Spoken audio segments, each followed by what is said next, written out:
Hello everyone, welcome back to this channel. In this video, I'm going to show you how to adjust a photo on Adobe Lightroom. Now let's get started. First, open your Adobe Lightroom and add the photo that you want to edit. And for adjust the photo on Adobe Lightroom, it's so pretty simple. In here at the menu, you can adjust the light, the color, sorry.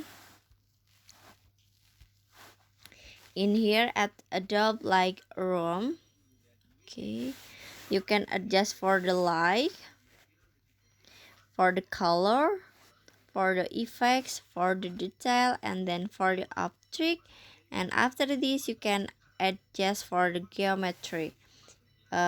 It's so pretty simple. If you wanna adjust the light, so you just click on the light, and then in here you can adjust the light. And then for the color, you just click on the color, and then in here you can adjust the color. Just swipe left or right this icon like this.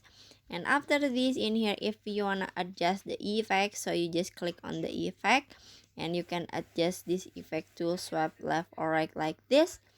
And so that's how to adjust a photo on Adobe Lightroom. I hope you found this video to be helpful. If you enjoyed the content, please consider like, comment, and subscribe down below. Bye bye.